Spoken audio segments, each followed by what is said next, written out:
स्वास्थ्य के लिए कितना घातक, कितना लाभदायक। जितने भी पेय हैं उनमें चाय का अपना अलग और विशिष्ट स्थान है, क्योंकि चाय ही शायद एकमात्र ऐसा पेय है जो अमीर और गरीब दोनों ही तबकों में लोग पीते हैं।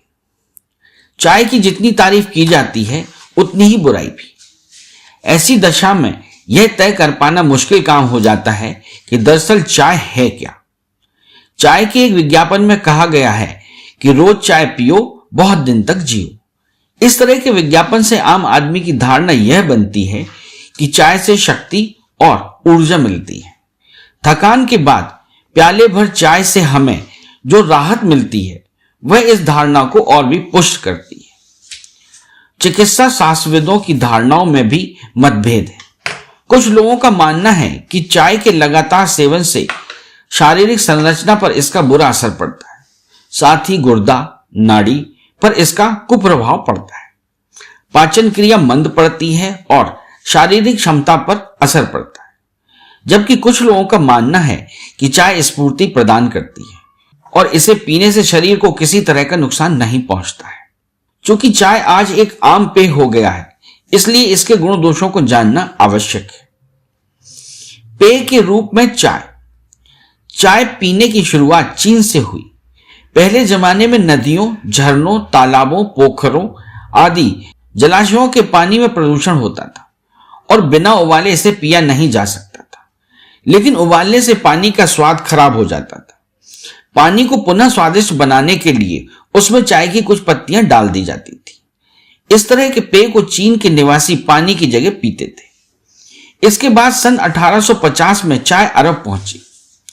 1551 में वियतनामी और अंग्रेजों ने चाय का स्वाद चखा। सन 1518 में पुर्तगालियों को चाय की जानकारी हुई। डच ईस्ट इंडिया कंपनी ने यूरोप में चाय पहुंचाई 1610 ईस्वी में। उस समय चाय की कीमत इतनी ज्यादा थी कि सन 1660 के दशक तक इसे पेय के रूप में मान्यता ही नहीं मिली। चाय का व्यापार 19वीं शताब्दी के आरंभ में शुरू हो गया, जिसके बाद आम आदमी इसे पीने लगा। इसके बाद चाय का प्रचलन हमारे देश में हुआ। दूसरे विश्व युद्ध के बाद लगभग सभी देशों में खाद्य पदार्थों का भयंकर अभाव हुआ। परिणाम स्वरूप चीजों की कीमतों में 5 गुना वृद्धि हुई। हमारे देश में सन 1942 में 1 किलो दूध की कीमत 15 पैसे थी, जो कि विश्व युद्ध के बाद बढ़कर 1 रुपया हो गई। बढ़ी हुई कीमतों पर दूध की खरीदारी आम देशवासियों के बस की बात नहीं थी और दूध की जगह ली चाय ने। चाय की खपत हमारे देश में काफी बढ़ गई। लोग सुबह, दोपहर, शाम के अलावा रात को भी चाय पीने लगे। यहां तक कि कुछ लोग दिन भर में 6 से 10 प्याले चाय, खासकर गरीब लोग जिनकी भूख सस्ते और आसान तरीके से शांत होने लगी, पीने लगे, जिसका असर उनके स्वास्थ्य पर पड़ा। इसलिए मानव शरीर पर चाय के प्रभावों को जानना उचित होगा। चाय एक आदत। चाय की आदत कैसे लगती है, इस विषय पर स्पष्ट रूप से कुछ नहीं कहा जा सकता। आमतौर पर लोग सुबह शाम चाय पीते हैं और नियमित रूप से पीते हैं। थका हुआ आदमी इस पेय को स्फूर्तिदायक मानता है, बार बार पीता है, जिससे उसकी आदत पड़ जाती है। यह आदत इतनी गहरी होती है कि थोड़े दिनों बाद इसे छोड़ना मुश्किल होता है। चाय के घटक। चाय का स्वास्थ्य पर प्रभाव जानने से पहले यह जान लेना जरूरी होगा कि चाय की पत्तियों में क्या क्या होता है। वैसे चाय की रासायनिक संरचना कई बातों पर निर्भर करती है, जैसे उसकी गुणवत्ता, निर्माण की प्रक्रिया, जलवायु आदि। लेकिन मोटे तौर पर चाय में निम्नलिखित चीजें पाई जाती हैं। पानी 5 से 8%, कैफीन 2 से 5%, नाइट्रोजन 4.75 से 5.5%, घुलनशील तत्व 38 से 45%, टैनिन 7 से 14%, खनिज तत्व 5 से 5.75%, सुगंधित तेल 0.5%। इन अवयवों में सबसे महत्वपूर्ण है कैफीन, टैनिन और सुगंधित तेल, जिस पर चाय का अंतिम स्वाद निर्धारित होता है। ऐसा पाया गया है कि भारतीय चाय चीनी चाय की अपेक्षा अधिक समृद्ध है। हमारी चाय में काली चाय की अपेक्षा अधिक टैनिन होता है और महंगी चायों में सस्ती चायों की तुलना में अधिक टैनिन और कैफीन होते हैं। वैसे चाय की पत्तियों की संरचना उतनी महत्वपूर्ण नहीं है जितना कि चाय की पत्तियों को पानी में उबालना। टैनिन की अपेक्षा कैफीन कम उबाल पर जल्दी बाहर निकल आता है, इसलिए उबालने की अवधि मायने रखती है। ज्यादा उबालने से टैनिन ज्यादा निकलेगा, जबकि कैफीन की मात्रा उतनी ही रहेगी। 5 मिनट की अवधि, घंटा भर की अवधि। टैनिन 7.3% और 12.4%, कैफीन 3.6% और 4.8%, घुलनशील तत्व 23.2% और 44.5%। खाद्य के रूप में चाय की पत्तियों की संरचना के आधार पर यह आसानी से कहा जा सकता है कि इस पेय को खाद्य पदार्थों की श्रेणी में नहीं रखा जा सकता। शक्कर और दूध जो हम स्वाद के लिए मिलाते हैं, उनकी उपस्थिति के बावजूद इसकी महत्ता या गुणवत्ता खाद्य की दृष्टि से नहीं बढ़ती। इससे फायदा इतना ही है कि यह हमें उत्तेजित करती है, नाड़ी व्यवस्था और शरीर को प्रभावित करती है, रक्त के बहाव की गति और मात्रा में वृद्धि करती है और शरीर में ऊष्मा 10 से 20% तक बढ़ती है। स्वास्थ्य और चाय। उपरोक्त तथ्यों से स्पष्ट हो चुका है कि चाय में पोषण के नाम पर कुछ भी नहीं होता। अब सवाल यह उठता है कि इस पेय का शरीर पर क्या प्रभाव पड़ता है। इसके लिए हमें चाय के महत्वपूर्ण घटकों सुगंधित तेल, टैनिन और कैफीन का शरीर पर क्या प्रभाव पड़ता है जानना होगा। पाचन क्रिया और चाय। पाचन क्रिया पर चाय के प्रभाव के बारे में सहमति नहीं है। कुछ लोगों का मानना है कि पाचन क्रिया पर इसका कोई असर नहीं पड़ता।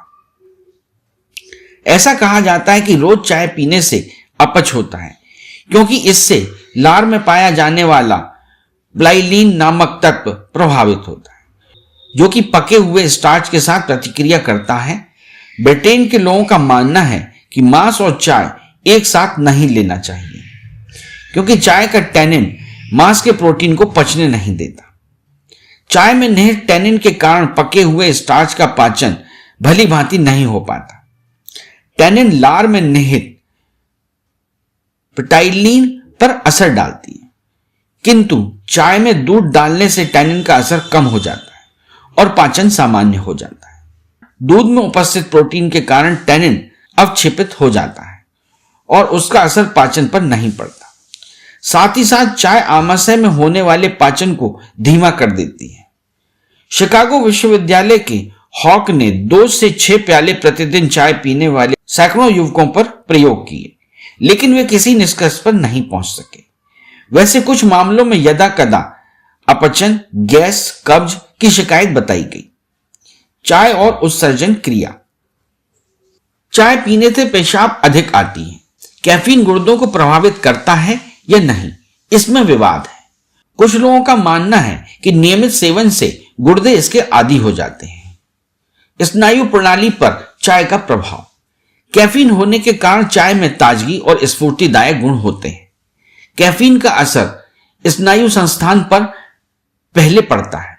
मज्जा और मेरुदंड में निहित केंद्रों की अपेक्षा यह मस्तिष्क केंद्रों को अधिक प्रभावित करती है, जिसके फलस्वरूप बुद्धिजीवी लोग चाय खूब पीते हैं। यह थकान दूर करती है, साथ ही शरीर और मस्तिष्क के कार्य करने की क्षमता को बढ़ाती है। फिर भी जैसे थके घोड़े को अधिक दौड़ने के लिए चाबुक मारा जाता है, किंतु उससे लाभ की बजाय हानि अधिक होती है, वैसे ही थके शरीर और मस्तिष्क को पुनः क्रियाशील करने के लिए चाय लेना हानिप्रद है। बार बार थकान मिटाने के लिए और पुनः कार्य क्षमता बढ़ाने के लिए ली गई चाय में अनिद्रा एवं सिरदर्द ही पैदा होता है। अन्य प्रणालियों पर प्रभाव। श्वास केंद्र और हृदय भी पी गई चाय के कैफीन से उत्तेजित होते हैं। फुफ्फुसीय धमनियां कैफीन के कारण चौड़ी हो जाती हैं, जिससे रक्त प्रवाह अधिक होता है। साथ ही कैफीन के कारण रक्त में शक्कर का स्तर भी बढ़ता है। श्वसन क्रिया तेज होने के कारण वायु कोष्ठों में कार्बन डाइऑक्साइड की मात्रा कम हो जाती है और शरीर में ताप उत्पादन 10 से 20% बढ़ जाता है। इस प्रकार यह स्पष्ट हो जाता है कि अधिक चाय पीने से अपचन होता है। स्नायु संस्थान अत्यधिक उत्तेजित हो जाते हैं। शरीर में जलन होने लगती है, होंठ सूखने लगते हैं और कभी कभी मनुष्य अत्यंत कमजोर हो जाता है। अरे हाँ, इस चैनल को लाइक और सब्सक्राइब करना ना भूलें। देखते रहिए बंजारा बीट्स।